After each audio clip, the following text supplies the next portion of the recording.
Hello friends, welcome back to my YouTube channel Miss IS Officer.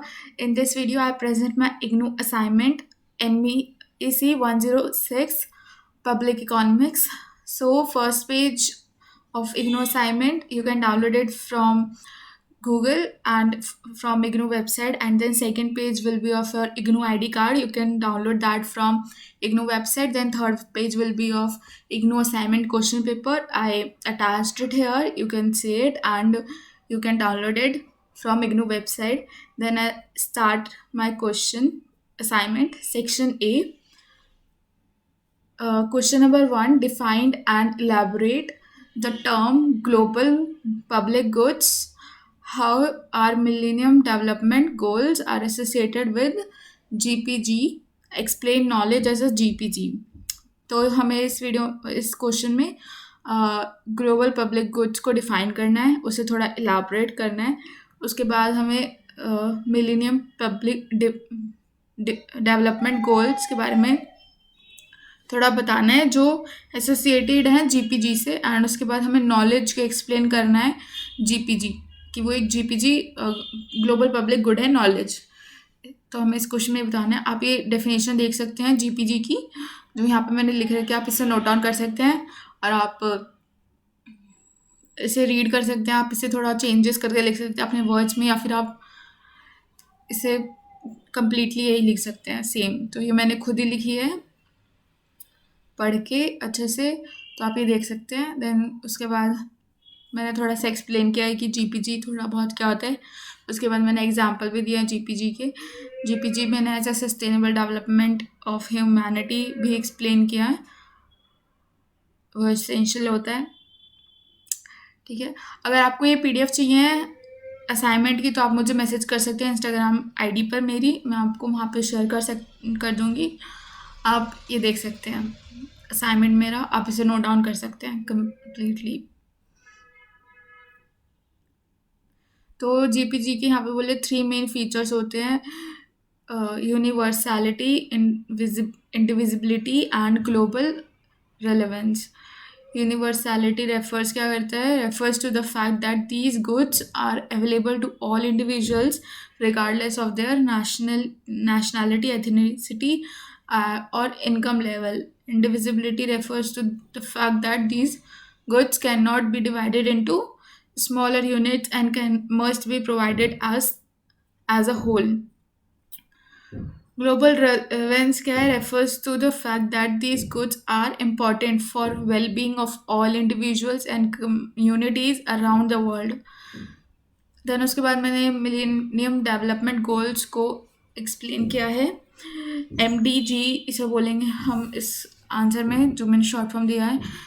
Are a set of 8 international development goals that were established by the United Nations in 2000 with the aim of improving the lives of people around the world by 2015.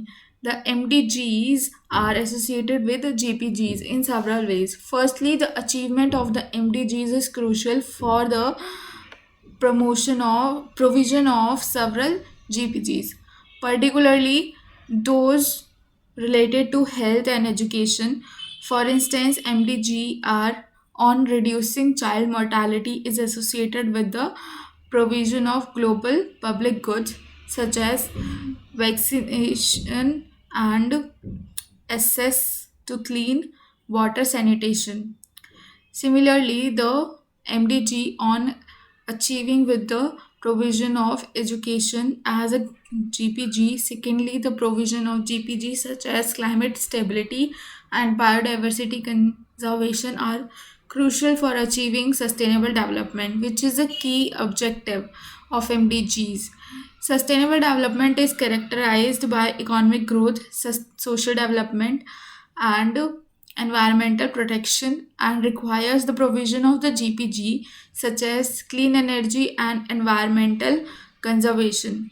Finally, the achievement of the MDG requires cooperation and collaboration among countries, particularly developed and developing countries, which is essential for the provision of the GPG. For instance, developed countries are expected to provide financial and technical instance of to developing countries to help them achieve the MDGs, and these cooperation is also essential for provision of GPGs such as the climate stability and environmental conservation. Knowledge is also considered as the JPG because it has the characteristics of non-excludability and non-rivalry. Non excludable होता है knowledge and non rivalry होता है, ठीक है। तो उसके बाद knowledge is a public good because it can be shared without any cost and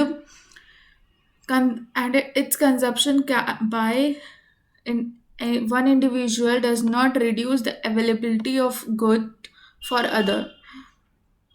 Knowledge is critical for economic growth and development, and it plays an essential role in addressing many of the challenges faced by developing countries.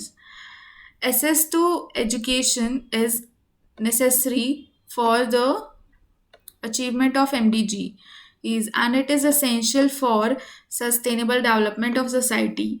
Provision of knowledge as a GPG has been recognized by the international community as an essential component of the global development agenda. The World Summit on the Information Society held in 2003 and 2005 recognized the importance of knowledge as GPG and called for the development of knowledge society that promotes the sharing of knowledge and information. The Blue SIS emphasizes the need to bridge the digital divide and ensure that all individuals have access to the benefits of the information age. One of the ways in which knowledge is being provided as a GPG through the open access movement. Access refers to the free, immediate, and online access to scholarly research and other information. Open access is essential for the dissemination of knowledge and promoting in scientific and technological advancements. The provision of open access is as a GPG has the potential to reduce global knowledge gap and promote equitable access to information. The provision of knowledge as a GPG is also essential for the achievement of MDG. Education and knowledge are critical components of poverty reduction and sustainable development. Access to knowledge can help individuals and communities to improve their lives, and it can promote economic growth and development. In addition, knowledge is essential for addressing many of the global challenges faced by developing countries, such as climate change, environmental degradation, the speed of infectious diseases. In conclusion, GPGs are goods and services that benefit societies as a whole and require collective action and global cooperation for or their provision. MDGs are associated with GPGs because they address some of the most pressing global issues that require collective action and global cooperation. Knowledge is also considered as GPG because it has the characteristics of non excludability and non rivalry. The provision of knowledge as a GPG is essential for the achievement of the MDG and for promoting sustainable development. Open access movement is one way in which knowledge is being provided as GPG. It has the potential to reduce the global knowledge gap and promote equitable access to information. So here our question number 1 was done. Then I start question number 2. Discuss the public debt situation in India. How can the deficit in the government budget is financed? How does the concept of debt sustainability work? India's public debt is the account owned by the government to domestic and foreign lenders. It includes both internal and external debt. Internal debt is the amount owned to lenders within the country, while external debt is the amount owned to foreign lenders. As of March 2021, India's total debt was estimated at rupees 112 lakh crore, approximately 1.5 trillion US dollar, which was 58.5% of the country's GDP. Out of this, around 91% is domestic debt, and the remaining is external debt. India's public debt has been increasing in recent years due to several factors, including increased government spending, higher subsidies, and lower taxes.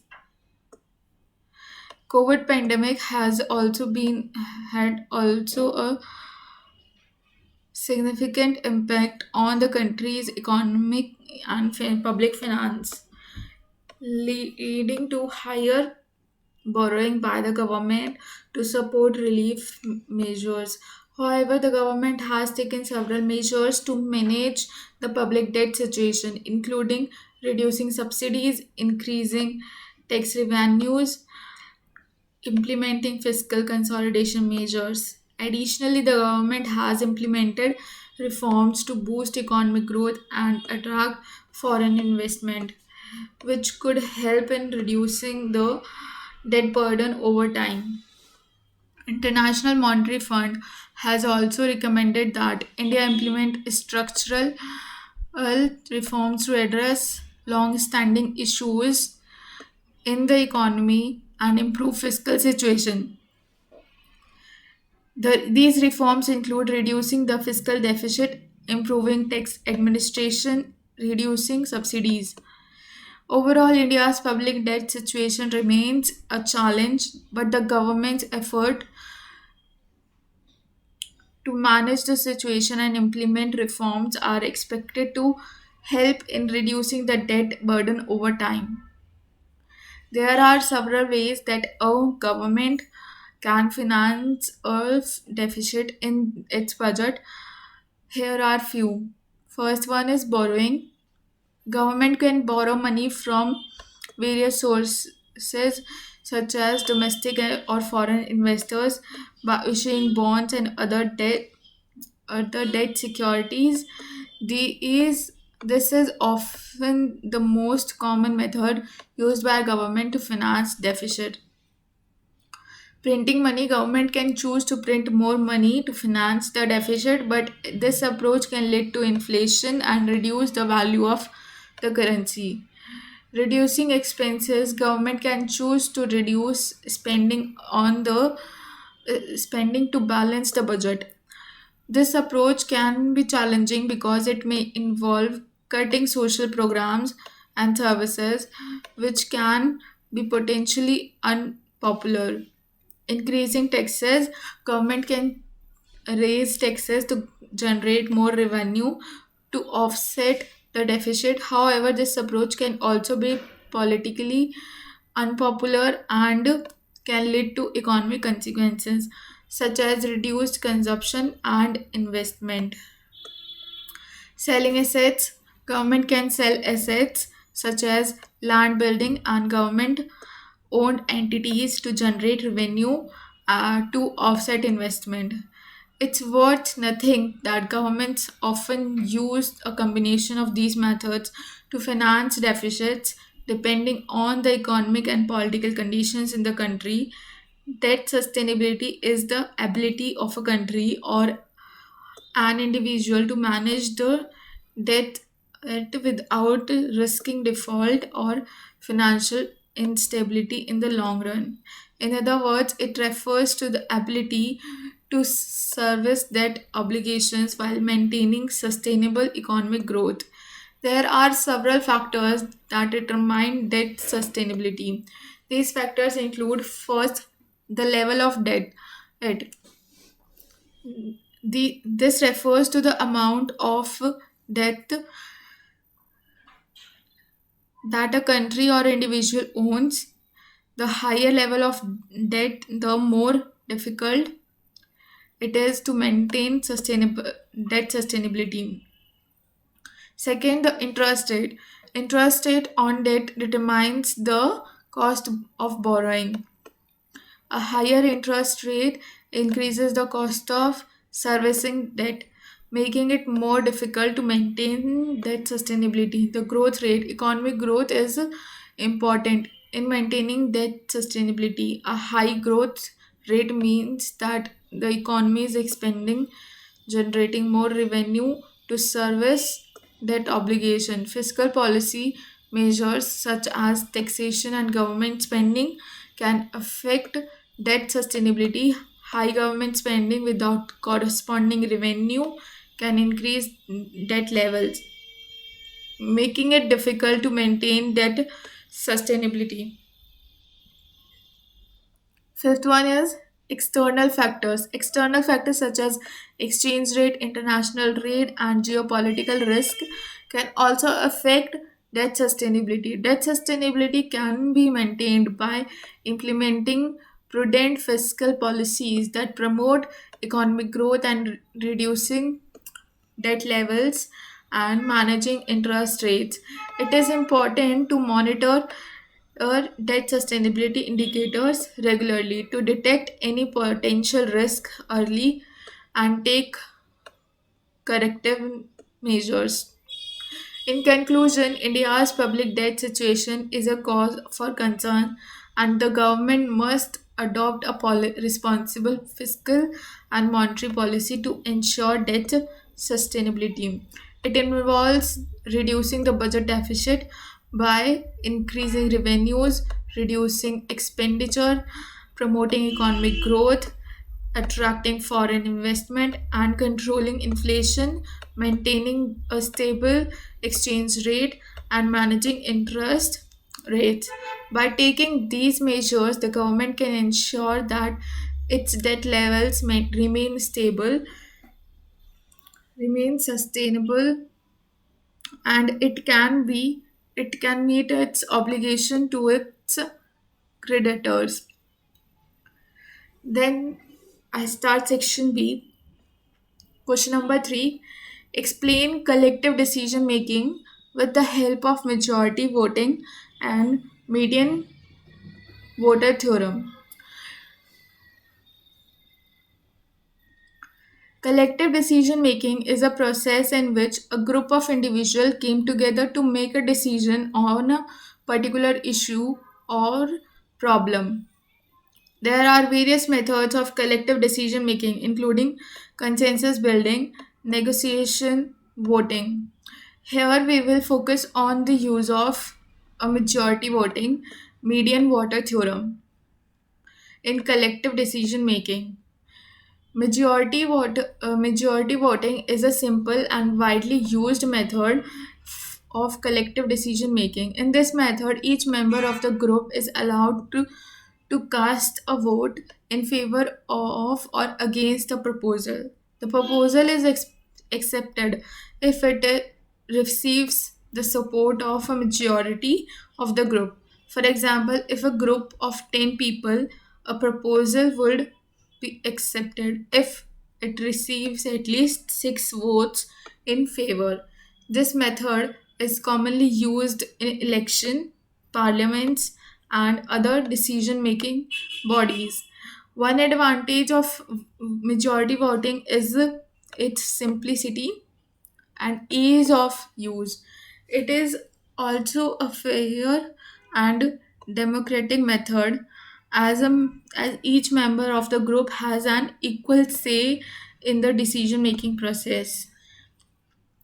However, it can also be criticized for not taking into account the opinions of the minority. If the majority is very large, the minority's view may be completely disregarded, which can lead to feelings of disenfranchisement and resentment. The medium voter theorem is a concept of political science and economics that suggests that the outcome of the majority voter will often reflect the preference of the median voter. Median voter is the person who occupies the middle position in terms of preference. In other words, if we arrange all the voters in order to preference, the median voter is the person who has an equal number of voters on either side of them. The theorem suggests that politicians and other decision makers will often try to appeal to the preference of the median voter in order to win their support. For example, if the median voter is in favor of low taxes, political candidates may try to position themselves as advocates of lower taxes in order to win their support. This can lead to a situation where the preference of the median voter are reflected in the outcome of a vote, even if they are not shared by the majority of the group. In conclusion, both majority voting and the median voter theorem are important concepts in collective decision making. Majority voting is a simple and democratic method that allows each member of the group to have equal say. However, it can also lead to the marginalization of minority views. The median voter theorem suggests that the preference of the median voter are often reflected in the outcome of a voter, which can be important for politicians and other decision makers to keep in mind when trying to win support for their proposals. Here our question number 3 is done. Then I start question number 4. Explain the theory of fiscal federalism and discusses the intergovernmental transfers in India. पहले तो हमें fiscal federalism theory बतानी है, then उसके बाद हमें inter governmental जो transfer होता है गवर्नमेंट से स्टेट, सेंट्रल से स्टेट में जो मनी ट्रांसफ़र्स होते हैं, कुछ ग्रांट्स ट्रांसफ़र होते हैं, उसके बारे में थोड़ा डिस्कस करना है कि इंडिया में कैसे क्या होता है. ठीक है, तो हम पहले फिस्कल फेडरलिज्म के बारे में बताते हैं.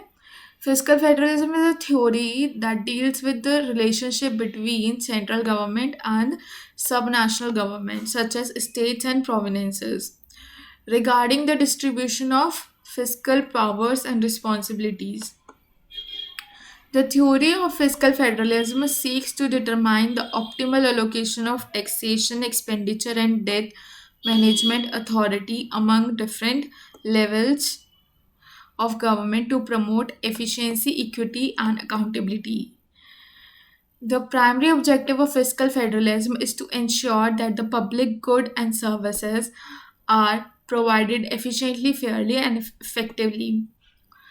The theory recognizes that different levels of government have different capacities to provide public goods and services and to raise revenues to finance them. For example, the central government may have a greater capacity to raise revenues from national sources, while subnational governments or state governments may have a greater capacity to provide services tailored to local needs.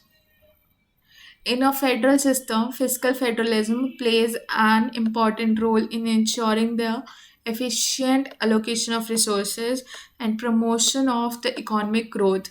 In India, fiscal federalism is enshrined in the constitution, which lays down the division of powers and responsibilities between the central and state governments. The constitution defines the powers and responsibilities of each level of government and also provides for intergovernmental transfer to ensure that states have adequate resources to fulfill their responsibilities.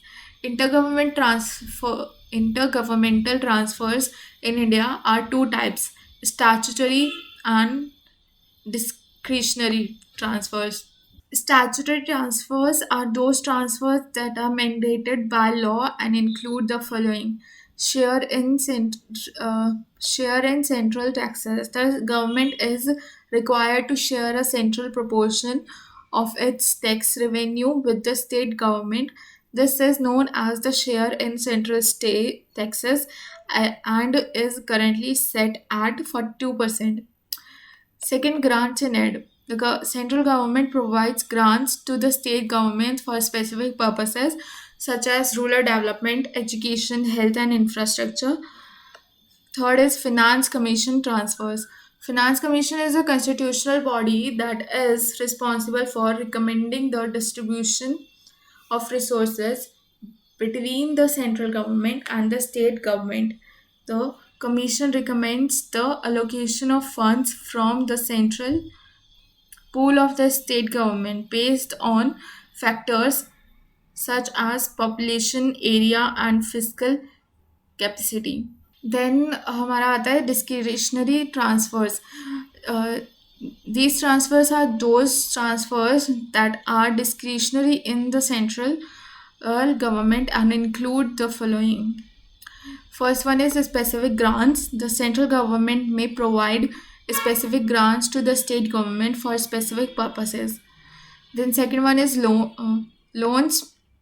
The central government may provide loans to the state governments for specific purposes such as infrastructure development. Then second, third is revenue sharing arrangements. The central government may enter into revenue sharing arrangements with the state governments for specific resources such as minerals and petroleum. In conclusion, intergovernmental transfers play an important role in ensuring that states have adequate resources to fulfill their responsibilities in the federal system. Like India, the division of fiscal responsibilities between the central government and the state government is guided by the principle of fiscal federalism, which aims to ensure the efficient allocation of resources and the promotion of economic growth. Then our fifth question is define externalities. Explain how externalities led to market failure and how does a negative production externality allocates resources inefficiently. Use appropriate diagram to support your answer. पहले तो हमें externalities define करनी है, उसके बाद हमें ये बताना है कि एक्सटर्नैलिटी जो होती है वो मार्केट फेलियर को कैसे रिलेट करती है, मतलब एक्सटर्नैलिटी में मार्केट फेलियर कैसे होता है. देन उसके बाद ये बताना है कि नेगेटिव प्रोडक्शन एक्सटर्नैलिटी जो होती है उसमें रिसोर्सेज जो है इनएफिशिएंटली अलोकेट कैसे होते हैं. उसके लिए हमें एक डायग्राम यूज़ करना है, उसके थ्रू हमें ये चीज़ एक्सप्लेन करनी है. ठीक है, फर्स्ट ऑफ ऑल आप ये समझें कि एक्सटर्नैलिटी क्या होती है, उसके कितने टाइप्स होते हैं. तो मैंने यहाँ पे एक्सप्लेन किया है. एक्सटर्नैलिटीज़ के आप ये डेफिनेशन देख सकते हैं. तो एक्सटर्नैलिटीज़ के दो टाइप्स होते हैं, पॉजिटिव एंड नेगेटिव. ठीक है, आपको यहाँ पे दिख रहा होगा ये पॉजिटिव एंड नेगेटिव दो टाइप्स होते हैं एक्सटर्नैलिटीज़ के. मैंने पॉजिटिव एक्सटर्नैलिटी भी डिफाइन किया है, आप ये भी नोट कर सकते हैं. ये एक्सटर्नैलिटी डिफाइन एक्सटर्नैलिटी जो है वो 2 नंबर का है, तो आप अच्छे से एक्सप्लेन कीजिएगा. ठीक है, तो मैंने उसके बाद इसको एक्सप्लेन पॉजिटिव एक्सटर्नैलिटी का मैंने डेफिनेशन दिया, मैंने उसके बाद इसका एग्जाम्पल भी दिया है. पॉजिटिव एक्सटर्नैलिटीज़ में भी 2 टाइप्स की एक्सटर्नैलिटी होती हैं, positive consumption externality, positive production externality. तो मैंने दोनों ही एक्सटर्नैलिटीज़ का, पॉजिटिव की दोनों ही एक्सटर्नैलिटीज़ का एग्जाम्पल दिया है. आप ये लिख सकते हैं, आप कोई और सा एग्जाम्पल भी लिख सकते हैं. देन उसके बाद नेगेटिव एक्सटर्नैलिटी मैंने डिफाइन की है.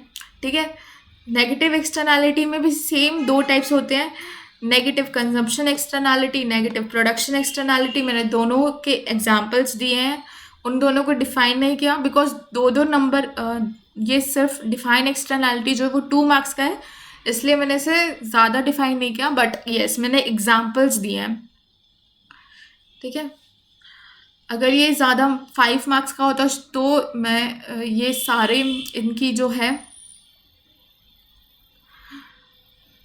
इनकी जो negative production externality, negative consumption externality, negative positive consumption externality, positive production externality, इन सब की डेफिनेशन देती है अगर ये 5 मार्क्स का होता तो। बट ये 5 मार्क्स का नहीं है, इसलिए मैंने इतना ही लिखा है। देन उसके बाद हम यहाँ पे बताते हैं कि एक्सटर्नैलिटीज़ में मार्केट फेलियर कैसे होता है, या फिर एक्सटर्नैलिटी जो होती है मार्केट फेलियर को कैसे लीड करती हैं। ठीक है, एक्सटर्नैलिटीज़ की वजह से मार्केट फेलियर कैसे होता है। ठीक है, तो पहला तो यही है कि इनकम्प्लीट प्राइस सिग्नल्स होते हैं कि प्राइस का हमें अच्छे से पता नहीं लग पाता। Price of a good and services in the market does not reflect the true value, true cost और बेनिफिट ऑफ प्रोड्यूसिंग और कंज्यूमिंग इट। ठीक है, तो मैंने एक एग्जाम्पल दिया है इसका। फैक्ट्री में not consider the environmental cost of pollution it emits when production goods, when producing goods. This led to an overproduction of goods or services as the costs are not accounted for or in the price, which creates negative externality. ठीक है, then उसके बाद over production आ जाता है या फिर under production हो जाता है। आप इसे नोट डाउन कर सकते हैं।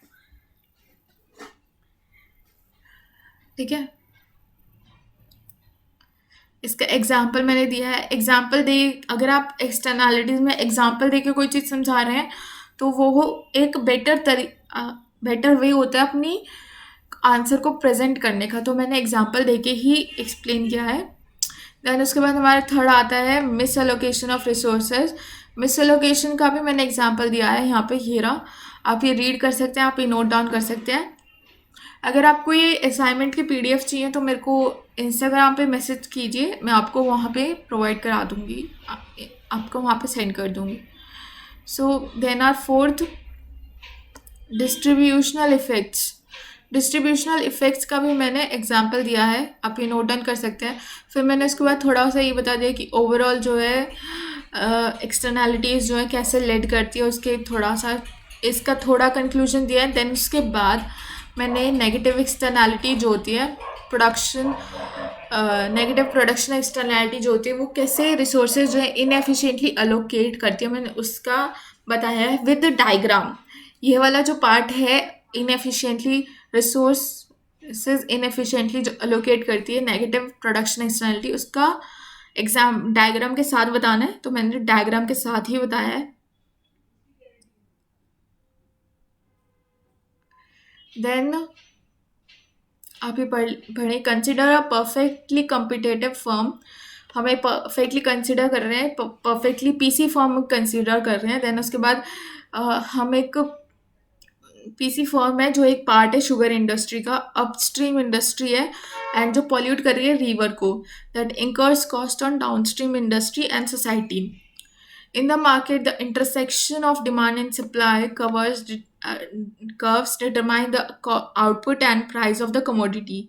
डिमांड कब रिप्रेजेंट कर रहा है मार्जिनल प्राइवेट बेनिफिट, सप्लाई कब रिप्रेजेंट कर रहा है मार्जिनल प्राइवेट कॉस्ट को। In case of negative externality, supply curve should ideally reflect marginal social cost.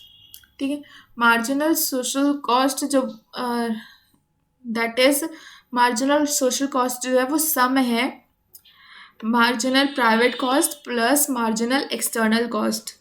ठीक है, rather than marginal private cost. ठीक है, तो आप इसे याद रखिए, MBP, MPC, MSE, MEC। C से कॉस्ट है, B से बेनिफिट्स है, P से प्राइवेट, M से मार्जिनल, S से सोशल, E से external. Under the assumption that no negative externality exists, MBP will reflect MBS as well. अगर हम अज्यूम करें कि कोई एक्सटर्नैलिटी नहीं है, जो मार्जिनल प्राइवेट बेनिफिट है वो रिफ्लेक्ट करेगा marginal social benefit. Here we assume that marginal external cost has constant amount per unit of output. Therefore, MSC will be parallel to MSC. ठीक है, एमएससी जो है वो पैरेलल होगा एमएससी, एमएससी जो है एम पैरेलल होगा एमपीसी के, but upward as MSC will be higher by a constant MEC. ठीक है, अब जब एमएससी जो है वो सम है एमपीसी और एमईसी, ठीक है, तो हमने अज्यूम किया है कि एमईसी जो है वो कांस्टेंट है, उसकी वैल्यू इंक्रीज नहीं हो रही है या फिर डिक्रीज नहीं हो रही है। ठीक है, तो जब वो कांस्टेंट है तो एमपीसी जो है और एमएससी पैरेलल होंगे, लेकिन जो एमएससी जो है वो एमएससी ये वाला है ना, वो जो है उसका वो अपवर्ड होगा एमपीसी के। ठीक है, for each level of output measured. Then उसके बाद आप ये डायग्राम देख सकते हैं, यहाँ पे नोट डाउन कर सकते हैं। Negative production externality, MPC supply, यहाँ पे ये डेड वेट लॉस है ये वाला, मैं इसको शेड कर देती हूँ 1 सेकेंड।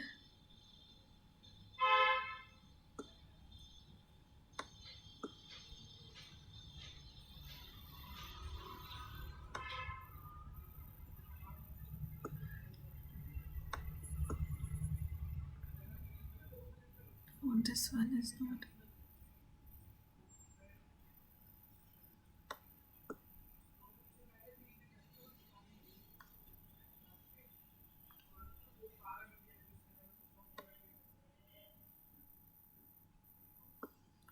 Yeah, this one.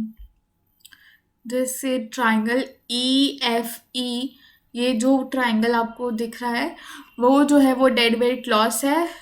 ठीक है, हमारा जो इक्विलिब्रियम पॉइंट होना चाहिए वो होना चाहिए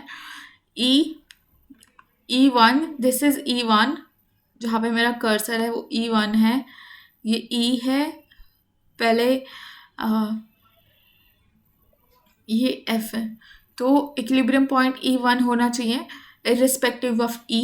तो ये जो हमारा ये वाला जो ट्राइंगल होगा वो डेड वेट लॉस होगा। ठीक है, if the producers do not take externalities into account, market equilibrium output would be QP। यहाँ पे देखा ना आपने QP, यहाँ पे अगर एक्सटर्नैलिटीज हम नहीं लेते हैं तो QP आउटपुट होगा एंड प्राइस होगा P। ठीक है, प्राइस वुड बी P। ठीक है, देन उसके बाद इक्विलिब्रियम पॉइंट होगा E। लेकिन अगर एक्सटर्नैलिटीज नहीं है बट एक्सटर्नैलिटीज है तो हमारा जो आउटपुट होना चाहिए वो होना QS होना चाहिए, क्वांटिटी एस होनी चाहिए, एंड क्वांटिटी जो सोशल कॉस्ट पे प्रोड्यूस हो रही है वो होनी चाहिए, एंड प्राइस जो होना है वो P1 होना चाहिए irrespective of P। Right, so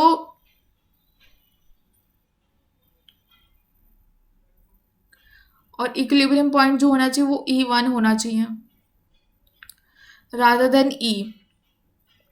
But from societal point of view, for any activity, MSB should be equated with MSC to obtain efficiency so that resources are properly allocated. And since MBP is not different from MSB, the equilibrium condition would be this. From figure, it is evident that efficiency requires output to be QS and price should get set at P1. Thus, non-consideration of MEC allows overproduction of commodity and charging of lower price. MSC is greater than MSB at quantity QP, but QP is inefficient and its production misallocates resources. It therefore makes sense to reduce output from QP to QS, thereby avoiding deadweight loss, equivalent if to triangle E1EF. In short, when a negative externality exists, too much output is produced and sold in a competitive market relative to efficient quantity। ठीक है, hope आपको ये समझ आ गया हो। ये वाली जो हमें यहाँ पे कंडीशन दी गई है, ये वाली, ये आपकी इग्नू की बुक में भी लिखी गई है। अगर आप ये वाला टॉपिक एक्सटर्नैलिटी का जो टॉपिक है किसी और बुक से भी करते हैं तो भी आपको ये समझ आ जाएगा। Then our sixth question is define public goods, elaborate the features of public goods, show the efficient provision of the public good as per the Lindahl's equilibrium model। तो आप ये पब्लिक गुड के डेफिनेशन देख सकते हैं। Non excludable, non rivalrous, non excludability का meaning भी मैंने बताया है, आप ये देख लीजिए, इसे नोट डाउन कर लीजिए, असाइनमेंट में आपको हेल्प मिलेगा। And if you have any question, just let me know in the comment section. I will answer that. And non travelers, मैंने बताया non travelers का मीनिंग क्या है, ठीक है। देन उसके बाद फीचर्स ऑफ पब्लिक गुड्स को मैंने समराइज किया है यहाँ पे। नॉन एक्सक्लूडेबिलिटी होती है, ठीक है, जैसे ही उसकी डेफिनेशन से ही पता चल रहा है कि नॉन एक्सक्लूडेबल, नॉन राइवलरस है, तो नॉन एक्सक्लूडेबिलिटी एक फीचर है। देन उसके बाद नॉन राइवलरस है, ठीक है। एंड अगर आपको ये पीडीएफ चाहिए असाइनमेंट की तो मेरे को इंस्टाग्राम पे मैसेज कर दीजिए and I will send it to you there. Then हमारा थर्ड फीचर आता है कलेक्टिव कंजम्पशन होती है पब्लिक गुड्स की।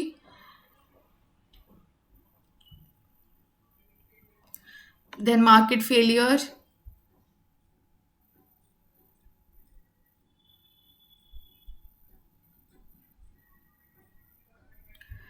Government provisions,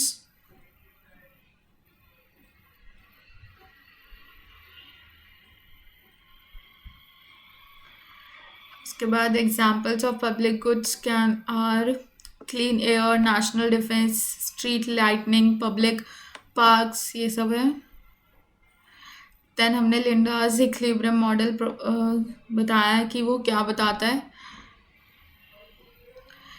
Provides a theoretical framework for efficient provision of public goods. In this model, individuals contribute to the provision of public good according to their willingness to pay. WTP is willingness to pay for the good. The provision of the public good is efficient when the sum of individual contribution earns equals the cost of providing the good. Here's an example of how a Lindahl's equilibrium model can be used to provide public good. तो मैंने एक example दिया है, यहाँ पे मैंने 3 individual assume किए हैं, ए बी सी जो है। उसके बाद दे आर विलिंग टू पे following amount for the public park, ठीक है। ए जो है वो $10 पे कर रहा है पार्क के लिए, बी जो है $8 पे कर रहा है, सी जो है $5 पे कर रहा है। The cost of providing the park is 20, ठीक है। तो the total sum of these amounts will be 23, which is larger than the cost of providing the park. To achieve the efficiency, each individual's contribute should be proportional to their willingness to pay, ठीक है। Thus A should pay twice as much as B. A को जो है वो twice पे करना पड़ेगा जितना B करेगा, and 5 times as much as C. C से 5 टाइम्स ज़्यादा पे करना पड़ेगा, ठीक है। That is A should contribute 12, A को जो है वो 12 कंट्रीब्यूट करना चाहिए, B को जो है 6 करना चाहिए एंड C को जो है वो 2 करना चाहिए, ठीक है। तो ये हमने कैसे देखा, A जो है वो B से 2 टाइम्स ज़्यादा पे करेगा, तो 6 का डबल कितना होगा 12, एंड C से कितना टाइम ज़्यादा पे करेगा 5 टाइम्स ज़्यादा, राइट। तो 2 का 5 टाइम्स ज़्यादा, 5 टाइम्स, अगर 2 को हम 5 टाइम्स ऐड और करेंगे 2 में तो वो 12 होगा। तो इसलिए ये हमने कंक्लूड किया है, if this contribution are collected the total contribution of is $20 which is exactly the cost of providing the park.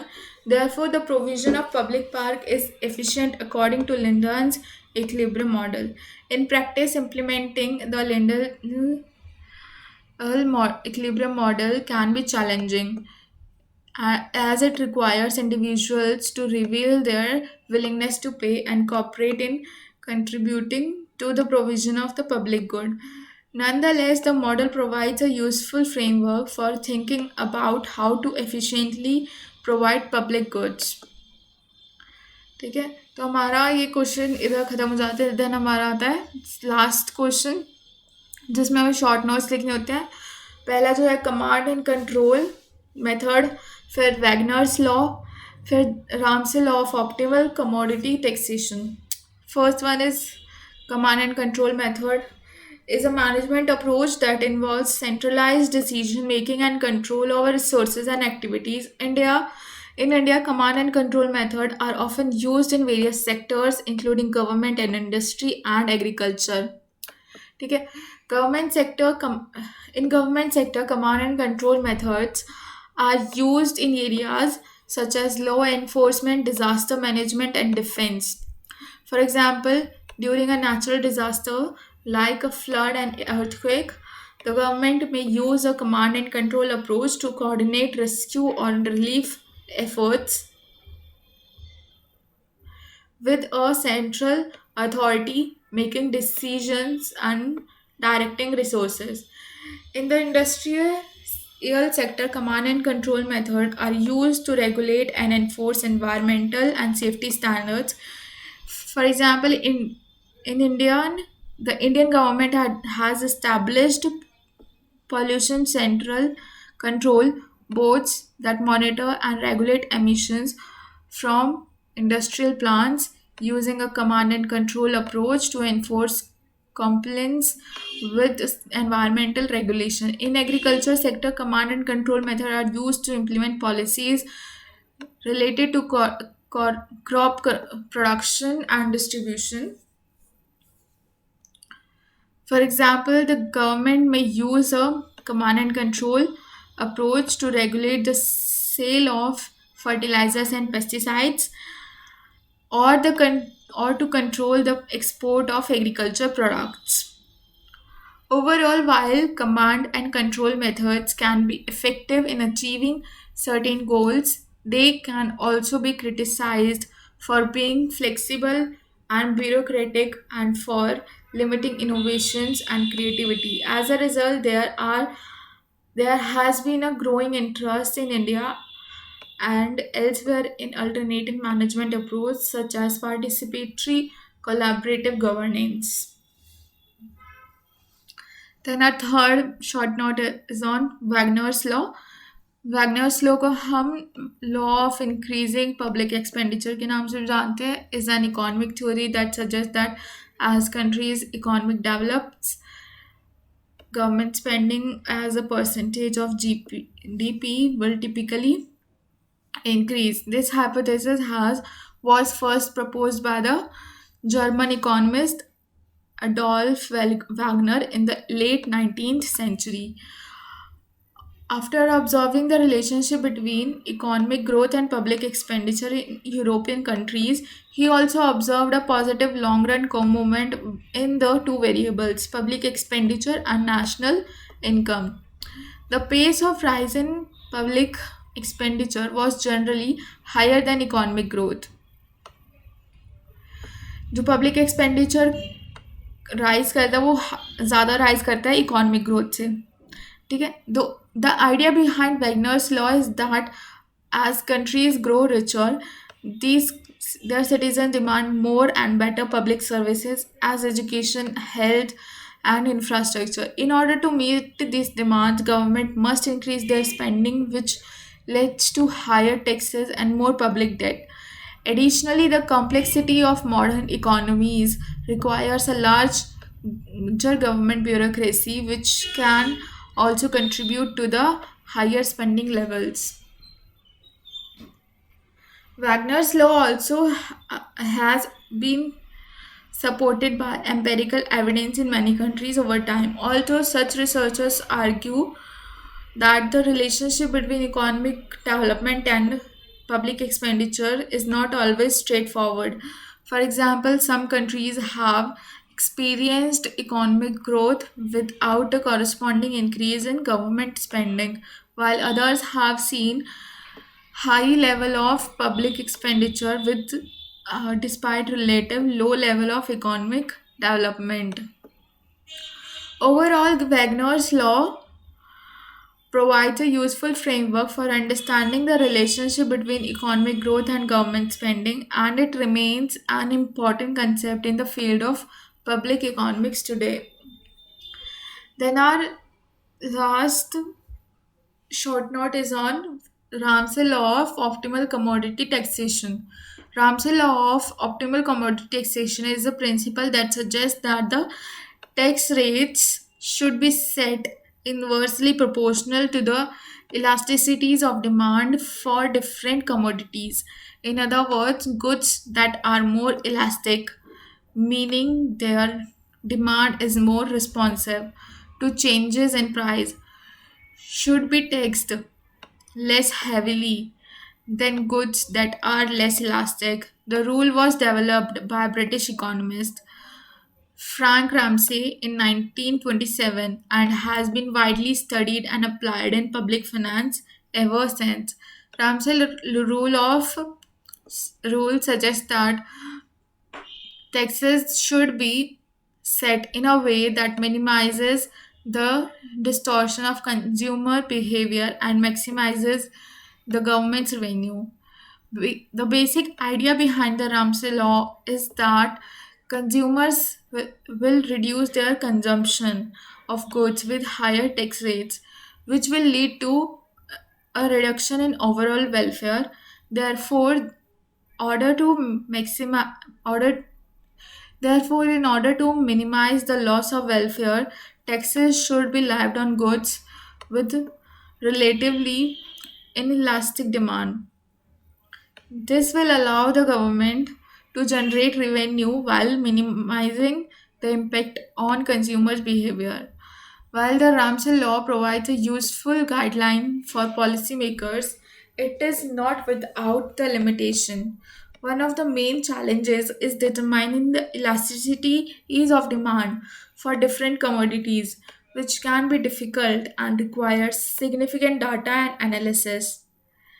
Additionally, there may be other factors beyond price elasticity that should be considered in setting tax rates, such as externalities or social preferences. So here our assignment is done. In the end of the assignment, I add one extra page for the examiner to give me remarks on it. So hope this assignment will help to you, and I will suggest to add one extra page in your assignment in the end so that the examiner can give remarks to you. And thank you for watching the video. uh, Please subscribe my channel, follow me on Instagram. My Instagram username is Miss IS Officer, same as my YouTube handler username. So thank you. And if you need this PDF of my assignment, just message me on Instagram ID. I will send it to you there. Thank you.